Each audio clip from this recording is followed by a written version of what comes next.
me, Vicky Marie. Good morning, good afternoon, or good evening, wherever you are in this crazy world we're living in. So sorry, my voice is a little bit, as I already done one live this morning. My voice is going already, I haven't even got started. So good job that in this video, mainly we will be watching other videos. So of course, we're starting the third week of the trial in the morning. Well, as far as Australia is concerned, it will start tonight as far as Spain is concerned. So I thought what I'd just do is a summary of the first 2 weeks so that we don't forget what evidence has been provided so far, what has been said so far, etc. Now, one of my members sent me one of these videos, which made me think about it. And then, of course, when I started watching that about the summary, and then I was thinking, oh, shall I do a summary? And then, of course, I found lots of other videos that were summaries of the first 2 weeks. Some summarize it, some other videos that we haven't seen from the first week. And I thought, no, it'd be good to do this because I think this third week is going to be crucial. And I mean, I think something might, the trial originally was supposed to last between 4 and 6 weeks, which of course would mean we're only 2 weeks into it. Could we possibly have another 4 weeks to go? I don't think that's going to happen. I wouldn't even be surprised if this week something happens or there's some drama or it gets resolved. Because although, as I think I've said before, I don't feel so far we've got a smoking gun in this case, but I don't think we've had the evidence presented. Yeah, in the trial, we've had the opening statements from the prosecution and the defence where it was mentioned about this digital evidence showing that Erin had actually been in areas where you could forage these death cap mushrooms. But it hasn't been presented at the trial yet as evidence and cross-examination, etc. So I just wanted to go over all the summaries, and then in the morning I will be doing a video of whatever happens tonight, which is today in Australia. We're on 2 different time zones, but it's been a very important trial. I think a very important case. 3 people lost their lives and 1 person almost died. And although sometimes, it seems like an almost jokey thing, doesn't it, talking about mushrooms? And I think the case is just so incredulous. But we do have to remember that 3 people died. This is a really serious case. But as you know, with true crime, if you didn't laugh, sometimes you'd cry. We follow true crime for whatever reasons, that we do. And but we have to be respectful to everyone. And also we have to remember that 3 people have died. But having said that, we can't lose our sense of humour, can we? Just life in general, if you didn't have a sense of humour sometimes, what's the point? But anyway, but I've been having mushrooms. It did put me off them for a while. I wouldn't eat beef Wellington. Don't like beef really, thank God. But as far as mushrooms are concerned, I do like mushrooms. Well, some mushrooms, not all mushrooms, of course. So I'm going to say hello, first of all, to those of you that are brave enough to venture into the chat. Please be respectful. If you're not respectful, you know what happens. You go in the sin bin. Oh, that's a good idea, David. Instead, you remember we were talking about that. What about the sin bin? Or that can be just for people who go in time out or whatever. Maybe I need to think of another name for this sort of bin that we're going to put all these evil perpetrators in. Yeah, sin bin. No, maybe that's not strong enough. But anyway, we'll think about it. Okay. Sorry. Let's get the video on quick. So, hi, lurkers. Hi, replay crew. Thank you to all of you for watching, liking, subscribing. Special thank you to my members. We've got a new emoji now, the waffle emoji. I'm doing it now, actually. I should put it on, shouldn't I? Because I'm waffling as we speak. You know, I like a waffle. I like the waffles, the edible waffles as well. Oh, I can't. I'm gonna. Yeah. For you members, we've got a new waffle emoji. So every time I'm waffling, or you want me to waffle, it could be either way. Maybe you want me to stop waffling, or maybe you want me to waffle a little bit more. And the waffle emoji, if you remember, is what you need to say. Either waffle more, don't waffle. A few of you are already using the waffle emoji. Waffle more or waffle less? Yeah, some people like my waffle and some people don't. But you know what? You can't please all the people all the time, can you? Right, see, I'm doing it now. I'm waffling. Hi, Maria. Hi, my angel. Hi, David. Right, I should have started from the beginning. So I've started saying hello to people in the chat without going from the beginning. Hi, David. Hi, Lexi. Yeah, remember to be polite, Alexi, in your comments, please. Hi, Heather. Hi, Admit. Hi, Angel.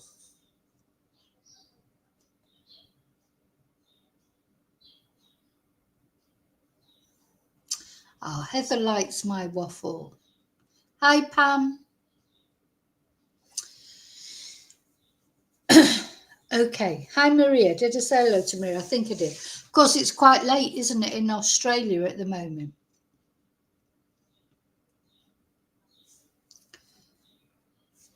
Yeah. Do you know what?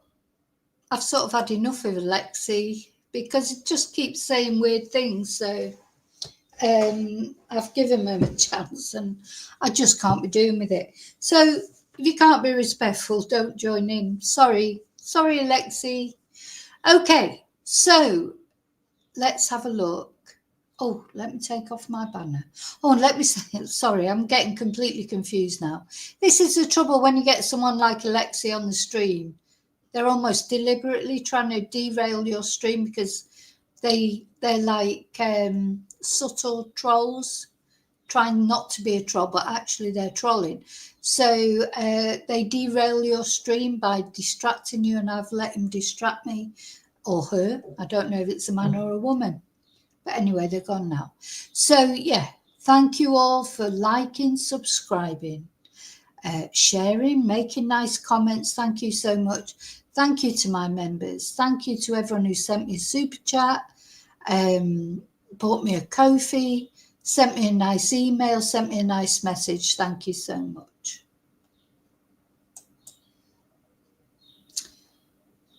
Sorry, I'm trying to take my... Yeah, do you know what, David? Life's too short to wonder about whether someone's a troll or they're not a troll, or are they just deliberately putting shitty things in the comments? Life's too short. My life's too short. I haven't got that much time left on this planet that I'm going to spend it, and I've thought about it and considered it. And I notice that sometimes people do it in a very subtle way because they don't want to be banned. And do you know what? I just can't be asked. I just can't be asked. And I have not got the time or the patience to deal with idiots. So, look at that. There you go. Right, let's go into the first video now. And this is the one that one of my members sent me. Thank you so much. And this is what set me off on this sort of idea. That I was going to do a summary. So I've just got to find it. Sorry.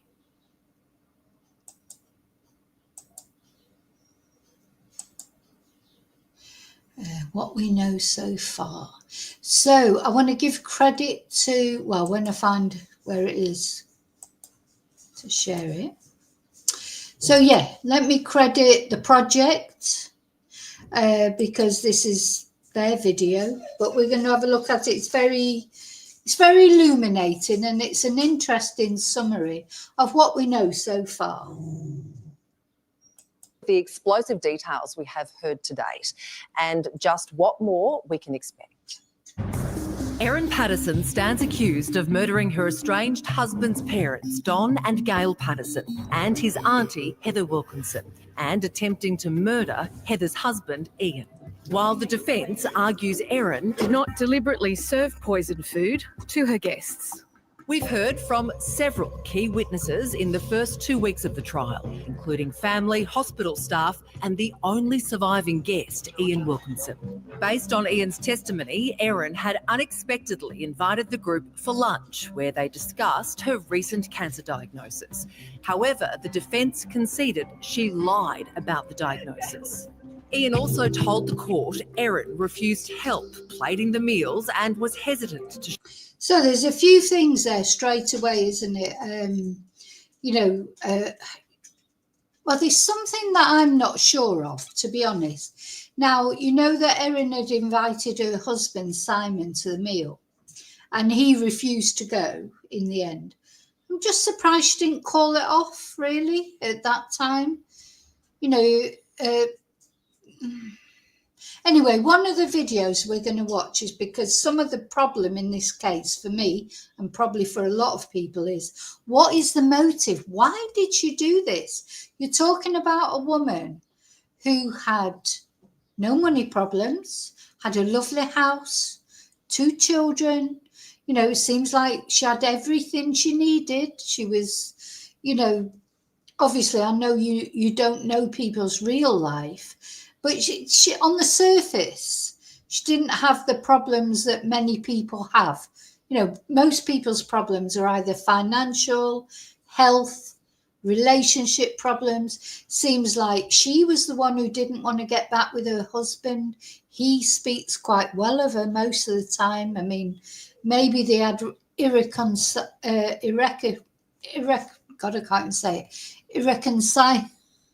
maybe they had problems that they could not resolve.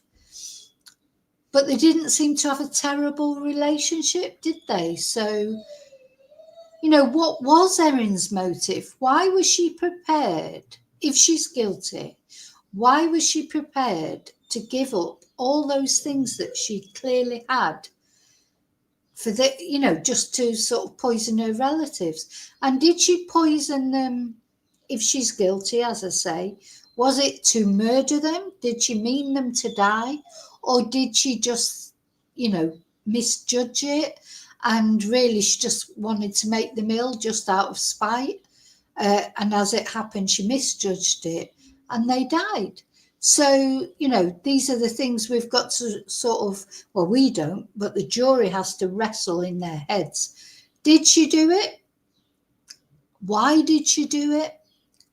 Was it intention to kill? Or, so there's a lot of things to think about.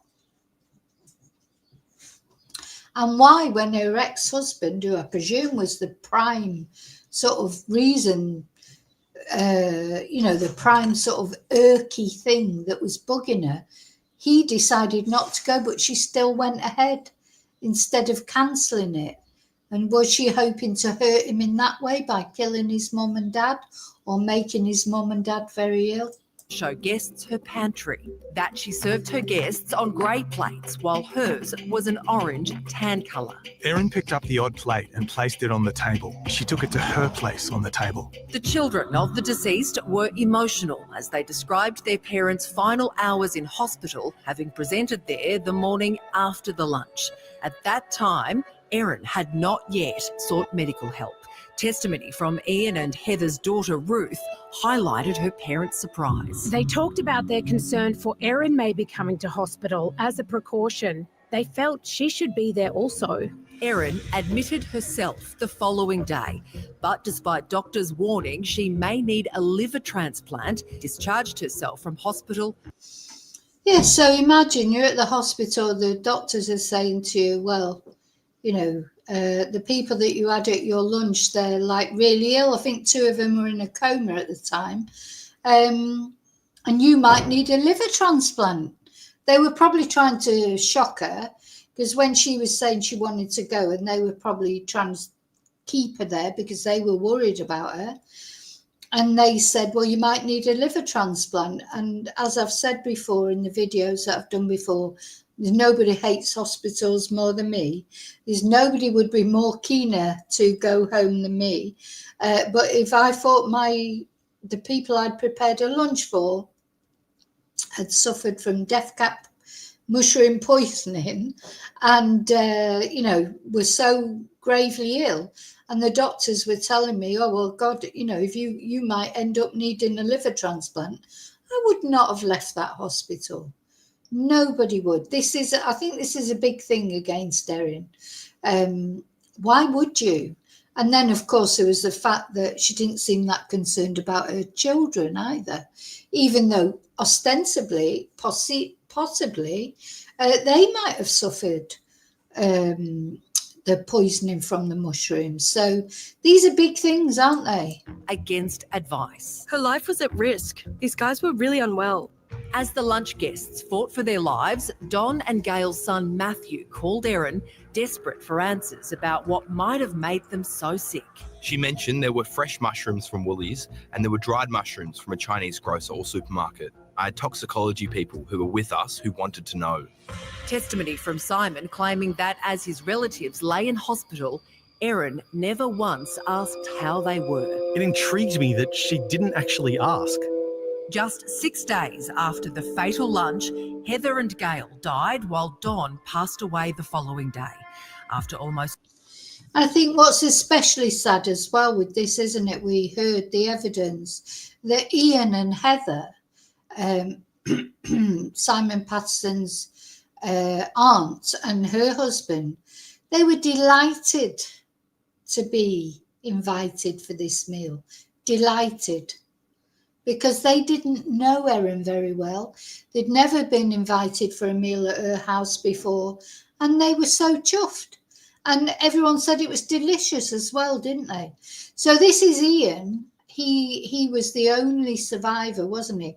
He does look as if he has recovered, physically at least. You know, he does look very sprightly, very, when you think what he's been through all the time he was in hospital. And as I've said before, his psychological trauma won't be over because he's lost his wife and, has been involved in this whole traumatic incident. But he does physically looks well, doesn't he? So that's good. That's one positive thing. 2 months in hospital, Ian recovered. Erin Patterson has pleaded not guilty to all charges. Rachel Brown is an investigative journalist at the ABC who is working on the ABC podcast Mushroom Case Daily, getting about 200,000 downloads a day. You've been in court every day, face to face, really, with Erin. How has she seemed? Well, she's actually sits behind me.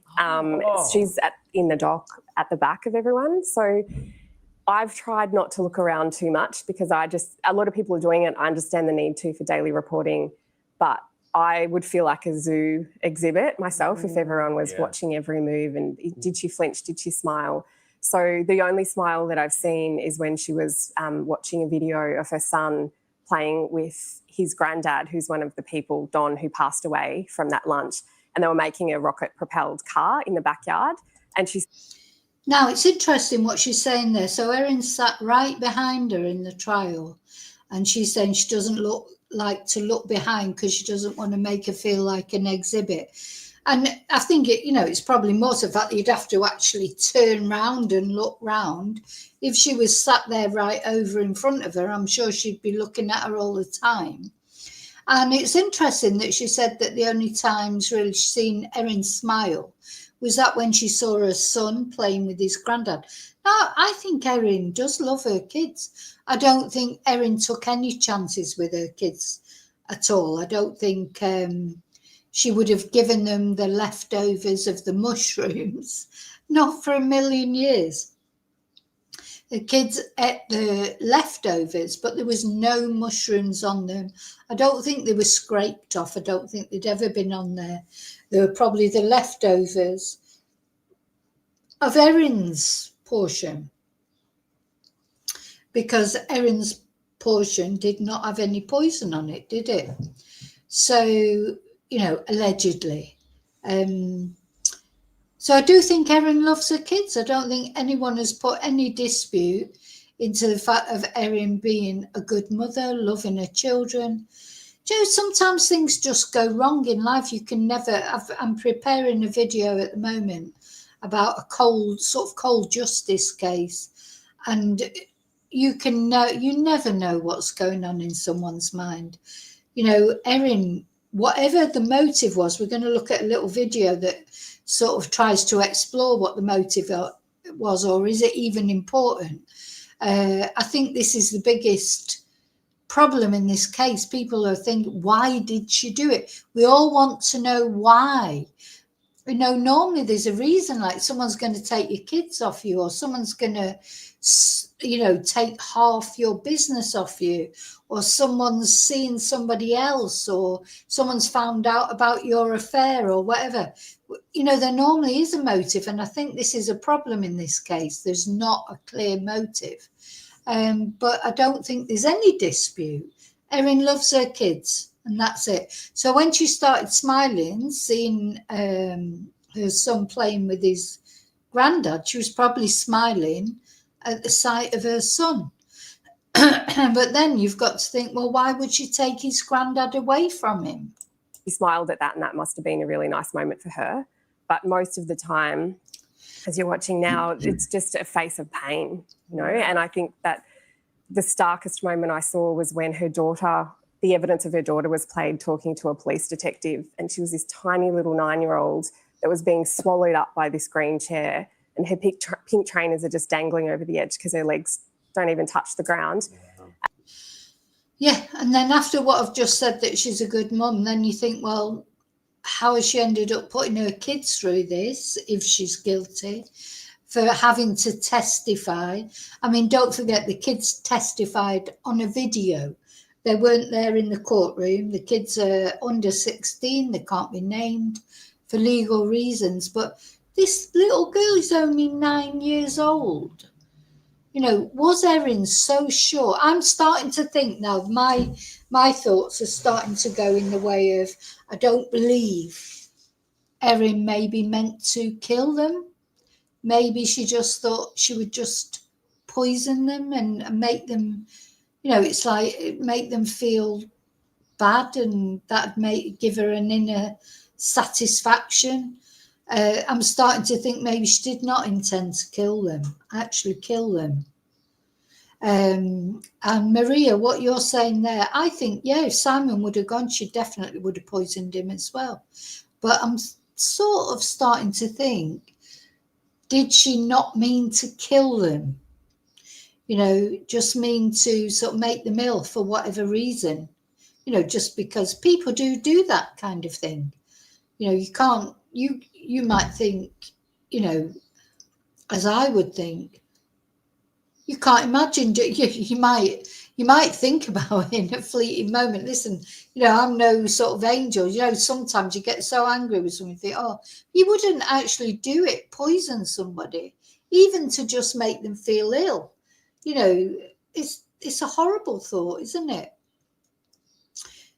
You know, there's a difference between thinking, you know, when you're angry or whatever, and everybody has bad thoughts sometimes. Well, mate, you know, I'm sorry, I'm just saying that everybody has bad thoughts sometimes. That's what makes us human beings, you know, and we grapple with our conscience all the time, don't we? You know, I talk about this a lot, and I've thought about it a lot lately. You know, you do sometimes think about bad things, not murder, I'm not saying that, but just silly little things. But that doesn't mean to say that you would do it. And that's the sort of battle within us all, between good and evil, isn't it? It's like, it's all there in us. It's all there in us. We're all capable of great things, and we're all capable of bad things. But, you know, we grapple with it all the time. But something like this, it took planning, didn't it? It wasn't a spontaneous action. You know, if Erin did poison her relatives, whether to kill them or just to make them ill, or Simon's relatives, she did it, she planned it. She dried out the mushrooms. You know, she put them in the beef. It wasn't like a crime of passion where she just whacked him over the head with something because they got in an argument. You know, this is a planned action, a deliberate action. Did she mean to kill them though, or did she just mean to make them ill? If she even did it in the first place, of course. And that was the hardest day, I think, for everybody in the courtroom, because so vulnerable, tiny little voice, you know, and she was speaking about playing Monopoly that weekend. And I just thought, that's what you should be doing. You shouldn't be here answering questions about a triple murder. Yeah. So we've heard from Erin's family and friends. Are we likely to hear from Erin herself? I don't know yet, sincerely. So the onus is on the prosecution to prove its case. The defence doesn't have to put up any witnesses. It doesn't. Yeah, that's something I've been wondering for ages. Are we likely to hear from Erin? Is Erin at any point, do you think, maybe going to change her plea? Plead guilty? Or plead guilty to manslaughter? Accidental death? I don't know what they would call it. If she eventually turned round, if her lawyer advised her to turn around and say, look, you know, the evidence against you, because we haven't heard the worst evidence yet. The evidence against you is overwhelming that you put those death cap mushrooms in there. You know, is she going to sort of change her plea to guilty to manslaughter maybe? Personally, I think that would be her best option. If I was her lawyer, I'd be saying to her now, look, you know, it seems clear, because there's other things going to come out, it seems clear that you put those mushrooms in there. Maybe in your best bet now is to be claimed didn't mean to kill them. What do you think? Let me know anyway. Doesn't have to put Erin in the stand. That's her decision. So I don't know whether she'll decide to do that. If she doesn't, that's no adverse inferences would be drawn there, but we just don't know. So we've got maybe a couple more weeks, if that, of prosecution witnesses, and then we get into the defence witnesses if there are any. Something that is not part of the prosecution's case, at least so far, is motive, which is really interesting. Well, that was interesting what she said. We'll go through the prosecution witnesses and then the defence, if there are any. Who can defend her? You know, what is her defence? What witnesses can defend her? You know, the prosecution witnesses to come will be the police, I suppose, who said that, you know, the people who found this dehydrator that she apparently discarded, it had her fingerprints on it. It had traces of death cap mushrooms in it. There's digital evidence showing her, you know, around the areas where you can forage for death cap mushrooms. So these are things to come. Just makes me wonder, is something going to happen? They have not tried to identify one. There doesn't seem to be an argument about one. How is that going to affect the trial? I found that really interesting too. And you don't need motive to prove murder. And the prosecution has said we're not even going to offer one up. But often it's helpful to inform intent. And you do need to prove intent beyond reasonable doubt to prove murder. So 12 jurors will have to unanimously agree beyond reasonable doubt that she deliberately poisoned her in-laws. And they'll have to do this after the bulk of the evidence so far, and there will be more. But the bulk of the evidence has been that she loved them, that she loved her in-laws. We have heard some texts that she was frustrated at them trying to get involved, you know, in the to do with school fees and things like that. But most of the evidence is she loved them. So intent is something that's going to be a big issue at this trial. The prosecution, of course, is alleging she did intend to kill them. And it says that she did incriminating things after the lunch, like dump the dehydrator at a tip and lied to police. The defence, however, says it was a terrible accident, that it was a tragedy. And Colin Mandy, her defence barrister, Colin Mandy, SC, put an interesting question to the jury. He said, could she have panicked? You know, if you've cooked a meal and 3 people end up dead, you know, might you behave in a way that's a bit odd? Might you lie? Might you panic? It's all part of it. Nah, I'm not having that. So, yeah, just apply it to yourself. So you cook a meal for 4 people in your house, and they all go down with food poisoning. Maybe 3 of them die. So what, you cover up the evidence? Of course you don't do that. No, I'm not having that, Mr. Mandy. I think that's a poor defence if that's all you've got. That you're saying, oh, she panicked. So she threw away the evidence, even though she was innocent. You know, I think that's cojones. Absolute cojones. If I had a dinner party here at my house, 3 people died, I would do my utmost to find out what had happened to them. You know, why would I think that people would think I'd tried to poison them? You know, I wouldn't even think that for a minute. If it was because, I don't know, they'd had bad prawns or something, you'd be like, oh, I bought those prawns from that shop, go and get them and prosecute them. You wouldn't be trying to cover it up. So, no, I'm not having that.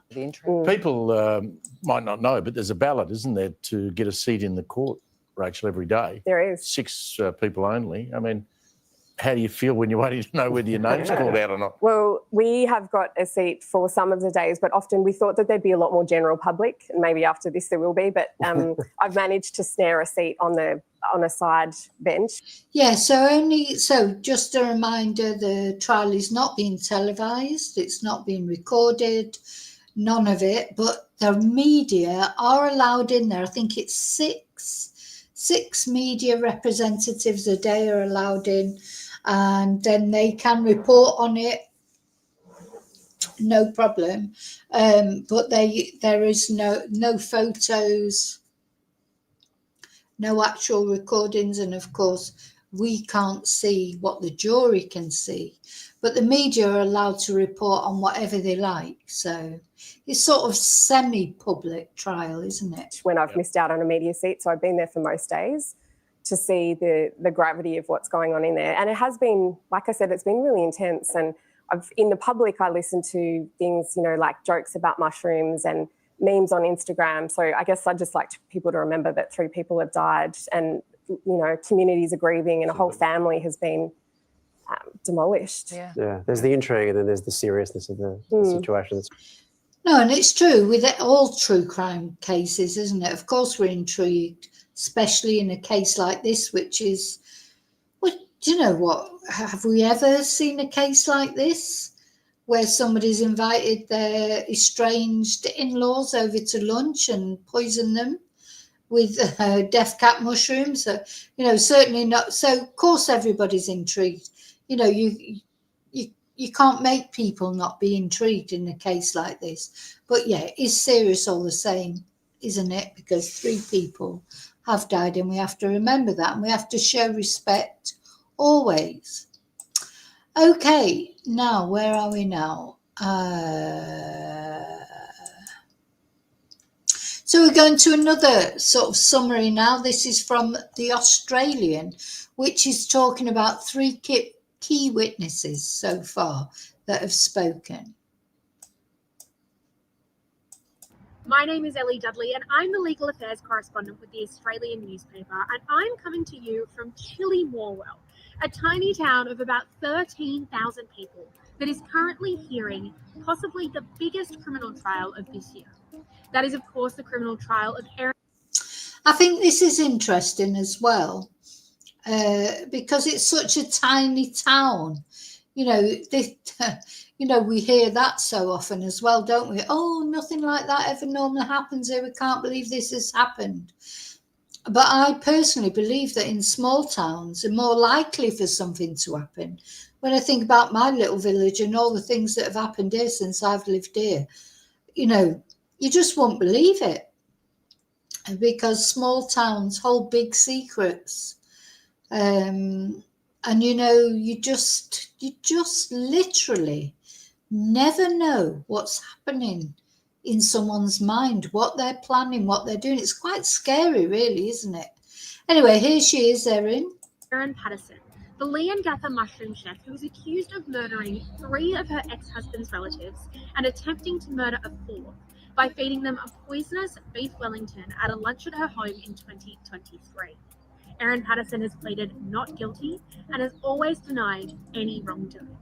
I've been in Morwell for about 2 weeks now covering this trial, and we have heard from some pretty interesting witnesses.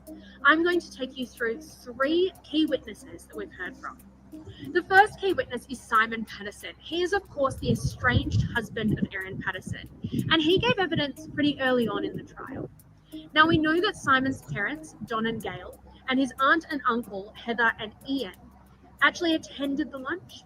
Don, Gail, and Heather did not survive after eating the beef Wellington, while Ian Wilkinson survived after a lengthy period in hospital. Now, Simon Patterson gave evidence about the fact that he was actually invited to the lunch, but he told Erin Patterson that he was too uncomfortable to attend. He pulled out at the last minute the day before. He also told the court about his relationship with Erin. He said the pair split for good in 2015, despite the fact that the earlier parts of their marriage had been marred by short periods of separation. He said when they split in 2015, the relationship remained amicable. They went on family holidays together, they co-parented their children, but he said that sort of changed in 2022 when he accidentally, he said, marked himself as separated on his tax return. Erin was upset by that, he said, and asked that he start paying her formal child support so that she could claim the family tax benefit. Now, the second witness that I'm going to take us to is Ian Wilkinson. Ian Wilkinson, as I mentioned, was present at the lunch and survived after a lengthy period in hospital after eating that beef Wellington. Now, this was the first time that we had heard the full account of Ian Wilkinson publicly. He's the pastor of the Corumburra Baptist Church, which is the church that Erin Patterson, Simon Patterson, and their 2 children attended together. He gave evidence about being at the lunch. He said that he and his wife Heather were happy and excited to attend this lunch because his relationship with Erin, he said, was unremarkable. They were more like acquaintances, and he had hoped that this lunch would improve their relationship.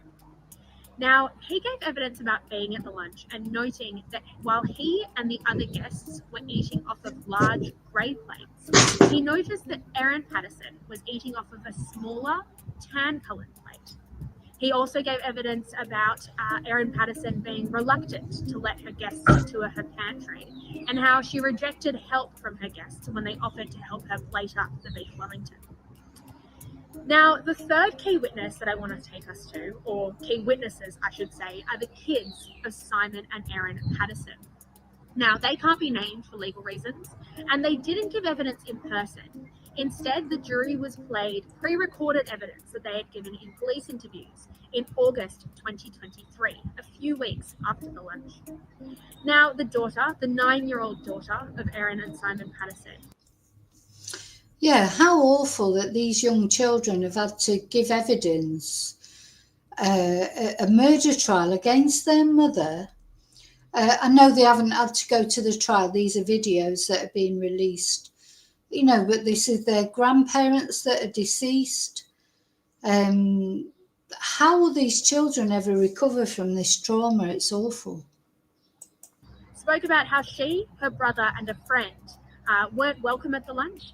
She was told by her mum that they wanted to discuss some adult stuff at the lunch. And so they went to the McDonald's down the road, and they also went to the movies while the lunch was going on. She spoke about eating the leftovers of the lunch the next day and how she was taken to hospital on the Monday after the lunch, after the lunch guests had fallen ill. Her brother gave quite similar evidence in his police interview. He spoke about going to McDonald's and going to the movies and eating the leftovers. He said the leftovers was some of the best meat he had ever eaten. But he also spoke about clearing up the plates from the lunch when he returned to the house after it on the Saturday. And he's described the plates as white. Now, we've had 2 weeks of this trial and we're about to enter the third. And you can follow along with all of our coverage at theaustralian.com.au.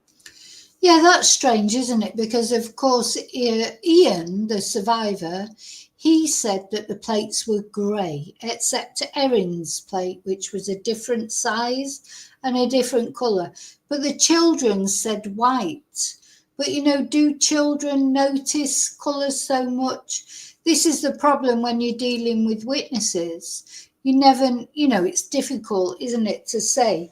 And then didn't the children say, I'm sure in one of the things we looked at, the children said their particular plates, the children's plates, were red and black or something. Again, another colour.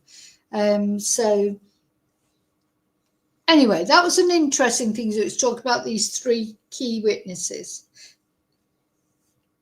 And now we're going to look at where I've got a few things lined up here.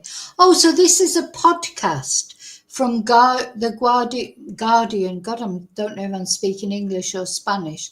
The Guardian Australia has done this podcast. Now, this probably hasn't got all the information in it because it was 5 days ago, but I still think it's a very interesting podcast because this woman is interviewing someone who was actually there at the trial. So that's what we're going to watch next. So there's been so much. Oh, sorry, I need to give full credits. I did show it. Let me like the video, subscribe to the Full Story podcast, just to give them credit. Thank you for this.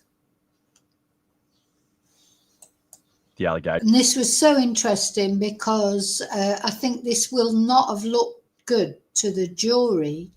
That at the end of the day, Erin Patterson at that lunch said she had cancer.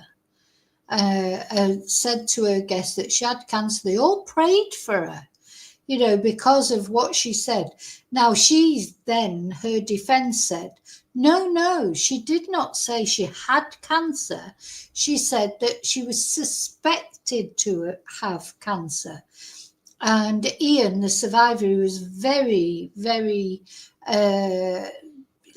affirmative in his tone, he said, no, she said she had cancer.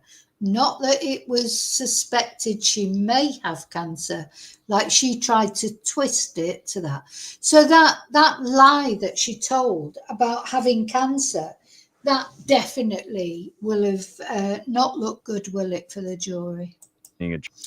So this was what was discussed in sort of opening arguments, you know. So these are smoking guns. I mean, we're waiting for the smoking gun. When this comes up in the proper trial evidence, it'll be interesting to see. She was there. She was in areas, according to the prosecution, allegedly, she was in areas where these mushrooms can be found. Why was she there? And then we know she was obsessed with mushrooms. I mean, that is a fact. That's not allegedly. She'd been there on the Facebook groups, saying to all her Facebook friends, you know, that she'd been, since she got the dehydrator, she was powdering mushrooms, putting them in everything, even her children's chocolate muffins. You know, she was doing that. That's from her own lips. So that won't look. So she dumped the dehydrator. Why? So, like they said earlier, did she panic? No, I don't believe that for a minute. God, you'd be like, oh no. Imagine you'd bought these mushrooms in some Asian supermarket. You'd then be like, oh my God, take it to the police. Here, this is the dehydrator. Please take it and test it. You won't be dumping it so it didn't get tested. You'd want your relatives or the relatives of your loved one had died because of a lunch that you'd served at your house. I mean, that's not allegedly, is it? She served the lunch, she cooked the lunch, she served it. You would be like, oh my God, take this dehydrator, test it. These are the mushrooms I bought from whatever supermarket I bought them from. It's not me who did it. It's not me who did it. It's these mushrooms. It was an accident. You know, really, the more I'm now watching this summary, I'm even more convinced that Erin probably is guilty. I mean, her actions are not the actions of an innocent person. So, yeah, don't forget, she said, oh, yeah, she had diarrhea, but then she travelled for nearly 2 hours to be transferred to another hospital. She never asked to go to the toilet once. She then gave the leftovers of that meal to her children, but she wasn't concerned that anything might be wrong with them. She didn't seem concerned that she might have to have a liver transplant. You know, all these things conspire against her, don't they? So, her own defence has agreed she never had cancer, but what he's been trying to say is she never said she had cancer. What she said was it was possible she had cancer or she had suspected cancer. And then Ian, the witness, came in and said, no, she definitely said she had cancer. Now, I'm going to move to another podcast now, because this podcast basically is a good podcast, but it's more or less saying what we've watched already. So we're going to look at this podcast, which especially is saying why there is no motive, because this is an issue. Everybody wants to know a motive. Everybody wants to know a reason. You know, that's a human condition, isn't it? So, according to ABC News, this is why there is no motive. News, music, and more.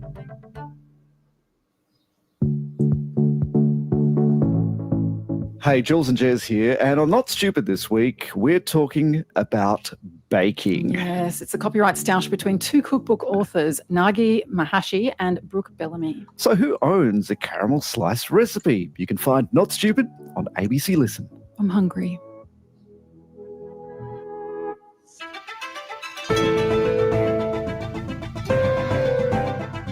I don't think it's a good thing that they had an advert on about food to start this podcast, to be honest. But hey, you know, whatever.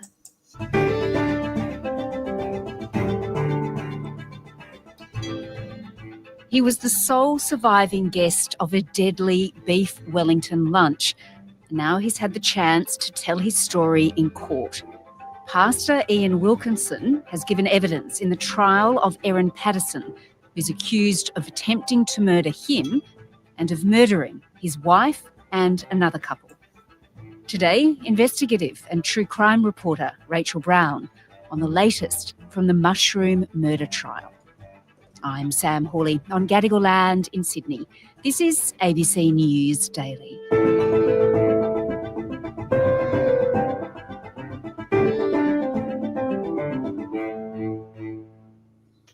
Rachel, it's been such a dramatic week in the trial of Erin Patterson.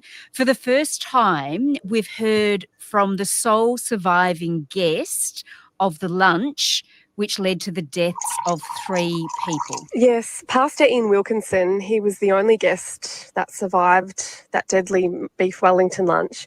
He gave evidence. He was sitting in the witness box wearing a black vest and a grey coloured shirt. Erin Patterson is accused of attempting to murder him, and she's accused of murdering his wife, sister and brother-in-law. Now, she sat in the court dock, which was only about 10 metres away from him, and she sat listening intently, mostly a neutral look on her face as Ian Wilkinson gave evidence. Yeah, it's good to remember that she's actually there in the courtroom throughout this trial. What's Erin Patterson's demeanour been like? Most of the time, I think she's been staring straight ahead. It's fairly emotionless. She's behind me, so I don't really like looking around. I've noticed a lot of other court journos turning around, and I understand why they need to do that. They want to see kind of interactions or, you know, flickers when certain witnesses get up, but I don't want her to feel like a zoo exhibit, so I've tried not to turn around a lot. But the one time I did see her smile was at a memory of her son making a rocket-propelled car with Don, his granddad, in their backyard. Okay, so he's taken the stand and he's questioned about the day of the lunch itself, which was on July the 29th, 2023. What did he recall about that day and the meal? He described arriving at the house, exchanging pleasantries with Erin, talking about the house itself, Ian Wilkinson spoke then of Erin working in the kitchen as the guest stood on the other side of the island bench in the open plan kitchen. Ian said he didn't see the preparation of the lunch itself, just some potatoes being mashed and food being plated up. He described the meal as individual beef Wellingtons with green beans and mash. And he said that Gail and Heather offered to help with the plating up, but Erin said no, she was fine, she'd look after it. And then Ian described the plates, confirming some of the earlier testimony. Yeah, I remember that, didn't they? Ian said that they offered to help and she refused. But you know what? I don't think that's suspicious in itself. If you have a dinner party, I mean, it depends on your kitchen. I've only got a small kitchen. So to me, the worst thing is somebody in the kitchen trying to help because they're just going to get in the way. But I suppose if you had a big kitchen, maybe that would be easy for people to come in, help. My kitchen's not like that, but I don't even think it's just because I've got a small kitchen. I don't, if I'm cooking something, I'd rather my guests, I'd get them a drink or get somebody else to get them a drink. Sit down. I like them to be talking and I'm just preparing the meal. Same as if I go to someone else's house. I don't want to, if I go to someone's house for dinner, I'm sorry, this probably sounds awful, but it's the same if someone comes to my house for dinner. I don't go to someone's house for dinner to help. If I want to give people a dinner, they come to my house and I'll put the dinner down for them. I'll offer help, but you're sort of always hoping, I hope they say no. Because, it's lovely to have a dinner put in front of you. You'll understand what I mean. If you're a person who doesn't normally get someone else cooking for you, you go into someone's house and they're going to put a dinner in front of you that they've cooked, you haven't had to do the work for it, then yeah, you're really happy with that. Afterwards, you'll help with the washing up and the tidying up or whatever. But, that's how it goes. And if someone comes to my house, I don't want them to help me with the dinner. I'm making the dinner. I'll put it out for them. And if they want to help me with the washing up, brilliant. So I don't blame Erin for that. She didn't want anyone in her kitchen, maybe, or, that's not a judgment against her, is it? Just because she didn't want anyone in the kitchen. I think Erin, if she's guilty, she would have had it all organised anyway. These were the plates that were going to the relatives. This is the plate that's going to her. These are the leftovers for the kids. Not that I think she was even thinking that anything would come of this. I'm starting to think, my impression is maybe Erin didn't mean to kill them, meant to make the meal for whatever reason. But she made sure her kids didn't get any of that, and she made sure she didn't get any of that. But maybe she underestimated the effect it would have on her relatives. We've heard by her estranged husband, Simon Patterson, about the colour. Ian Wilkinson said there were 4 large grey dinner plates and 1 smaller plate, which was a different colour, and he remembered it being an orangey tan colour. Now, he said Gail picked up 2 of the grey plates, Heather picked up the other 2 grey plates, and then he says Erin picked up the odd plate and carried it to her place at the table, and that's the plate that she ate from. And then what does Ian say happened over the course of that meal while they're sitting down eating this meal? He says there was a little conversation mostly about the meal, who ate what. He and Heather ate their whole meals. Well, Dawn ate his and some of Gail's beef Wellington. She couldn't finish it all. After the lunch, though, Ian Wilkinson says Erin Patterson told the guest she had medical issues to discuss.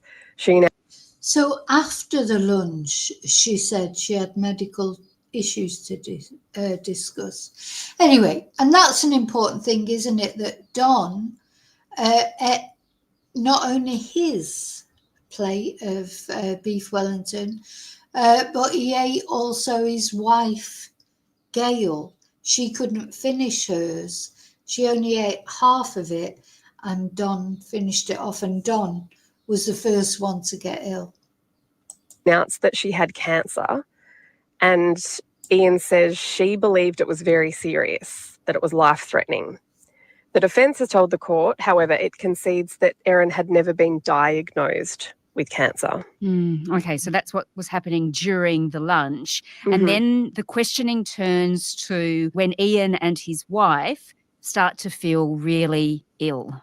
Yeah, they felt okay during the afternoon and in the evening, but in the night they camped out beside various bathrooms each, both experiencing vomiting and diarrhoea. He says that Simon Patterson called him because Simon had heard his parents are sick, Don and Gail. Simon called to see how they were. It's ironic, isn't it, that it took so long? It was nearly, what was it? So almost 12 hours before the symptoms started properly. They were reluctant to go to hospital, but Simon was adamant that they should. So he drove them to Korumburra, but the Korumburra beds were full because Don and Gail were there. So he drove them on to Leongatha Hospital. The next day, a doctor informed them of suspected mushroom poisoning, and they were both advised they needed time-critical treatment. So they were transferred to Dandenong Hospital. And Ian Wilkinson says the last thing he remembers is being given a charcoal substance to drink at Dandenong. And then he doesn't remember anything after that. And during that time, his wife passed away.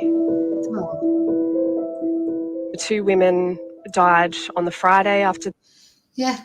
So this poor guy, he was given that charcoal stuff to help him get better, which he did get better.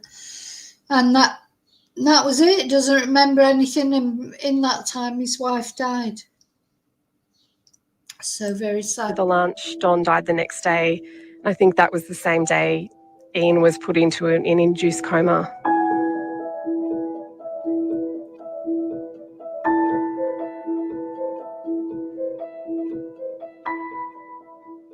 Okay, and Rachel, as you mentioned, the court has also heard from Erin's ex-husband, Simon. So just briefly, what did he share with the court? Because he was actually invited to the lunch, wasn't he? But he didn't go to it. And he did say yes. He was invited 2 weeks out. He initially said yes, but the jury was shown a text exchange where Simon, the night before at around 7 p.m, pulled out.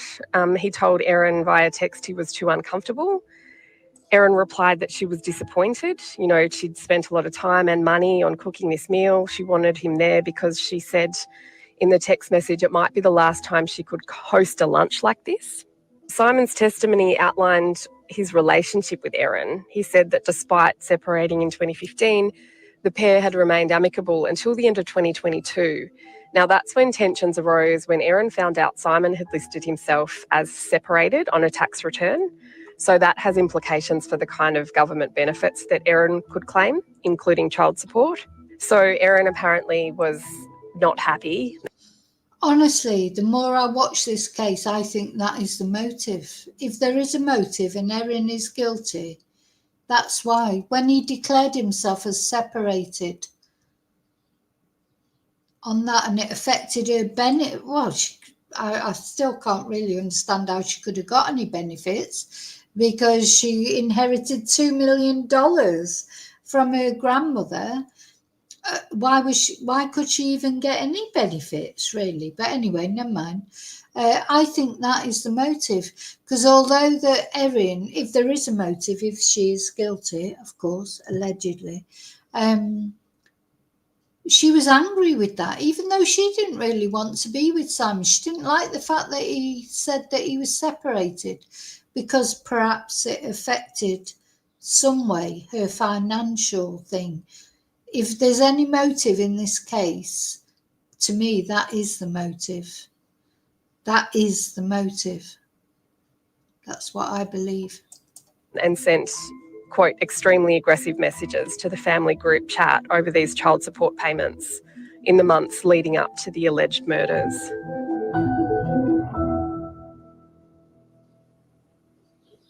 Okay, so Rachel, the court has also heard this week what Erin Patterson was doing in the lead up to this deadly lunch. Now, this goes to friends that she'd made online. They were called as witnesses, weren't they? Yeah, several women befriended Ms. Patterson online on a Facebook group chat that started talking about the investigation into Kelly Lane. Now, she's the water polo player who was charged over the disappearance of her newborn baby. So it started as chat over that. It grew into things like about current affairs, their lives, their kids, and cooking. And the jury was shown a series of screenshots from their group chat, which showed Erin's enthusiasm for cooking with mushrooms. One of the women told the court she seemed to really like mushrooms. She'd bought a dehydrator. She was excited about that. She'd been blitzing things, hiding powdered mushrooms in everything, mixing it into chocolate brownies. She said the kids had no idea. So the court was showing this Sunbeam Food Lab dehydrator that she'd bought for $229, if you're interested. And she then also was asking for advice about cooking beef Wellington because she hadn't done it before. One woman chimed in with some advice, and then Erin asked what kind of cuts of meat would be best. And the court also heard that Erin was talking to this group of friends online about the relationship that she was having with her ex-husband, Simon. Yeah, one friend mentioned coercive control 3 times and was asked why she put abusive when it came to Simon Patterson in her police statement. She said, well, that's what I consider coercive control as abuse. And a couple of the women used the word controlling when it came to Simon Patterson. One said that Erin had painted her husband, who's a devoted Baptist, as coercive and abusive, and she spoke about how the religion of Simon and his family was a point of tension. She said that Erin had said she was an atheist. Sending the kids to a religious school was apparently a point of tension. We also heard that Erin wasn't that happy with Simon's cleanliness and how he kept his house, you know, when the kids went over there. Oh, yeah, that was another thing that she said, didn't she, that the house wasn't clean. His house wasn't clean, and she actually went over there and cleaned it. And it was like, oh, God, you know, why would you go and clean your ex-partner's house? But, of course, her kids stayed there occasionally, so she would be bothered about that, I suppose. So hearing that and watching Simon Patterson, who was sitting in the courtroom at the time, I just thought this would be so uncomfortable for both of them, listening to all this, you know, the detritus of their relationship on show for all to see.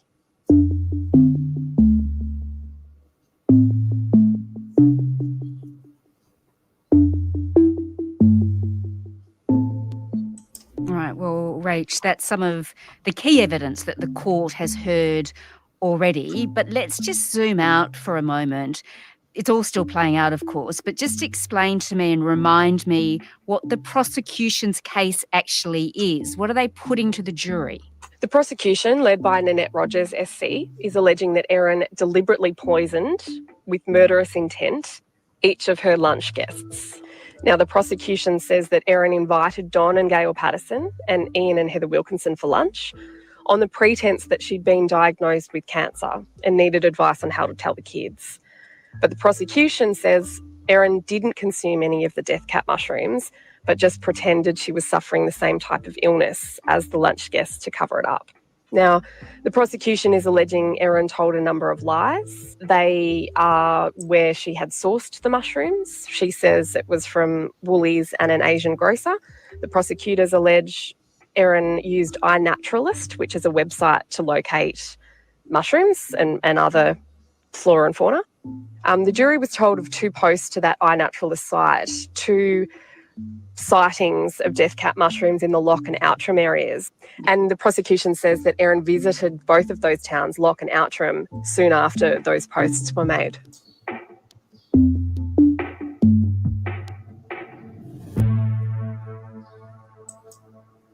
All right. And quite interesting, Rachel, that the prosecution has told the jury it doesn't need to have a motive. It's not alleging any motive. No, and Sam, it's not one of the 4 elements of murder that the prosecution needs to prove. And Dr. Rogers SC said in her opening remarks, you might be wondering now, why would the accused do this? What's the motive? You might still be wondering at the end of the trial.